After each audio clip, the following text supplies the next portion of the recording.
Issue 1083 is out now, and amongst the highlights is an interview with Paul Merton, who's also featured on our cover. Paul Merton, the comic, is somebody that you'll see everywhere on TV, hear everywhere on radio, and perhaps not know much about. He talks quite revealingly about the amount of work that he simply had to put into becoming a successful comedian, and the pressures that brought on him. At one stage leading to a nervous breakdown, but now he's an altogether happier person, and he's going out on tour doing an improvisational comedy tour. A very different character also on the feature page is Alan Lord, who was one of the leaders of the Strangeways protests 20 odd years ago.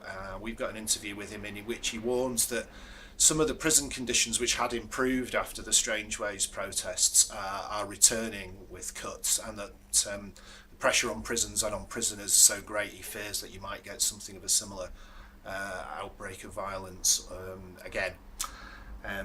Somewhat more pleasant, craft beer is somehow one of the big growth stories of the UK, really, and a lot of very fine quality beer is being made in small microbreweries around the country and around the north, and it's bringing on a lot of new fans. So we've got interviews with breweries, we've got interviews with retailers, and Neil Tague, the author of the piece, has also got a personal recollection of what it's like to have been a real ale drinker over the years.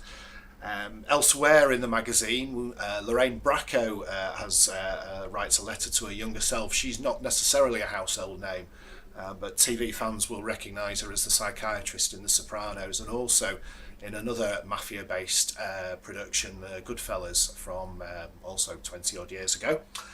Just looking to the news pages, meanwhile, we've got a report from Bottom Village, which is the very unusual and highly successful village in North Yorkshire, where people with learning disabilities live alongside volunteers who look after them, and that way of life is under threat for various reasons. And we've got elsewhere on the news pages as well, we talk about the Hannah Festival, which is a celebration of all the good things that's going on in the world of culture and arts, and others in the north, and we're featured in that as well, which is very pleasing. So thank you for listening. We hope you enjoy the magazine.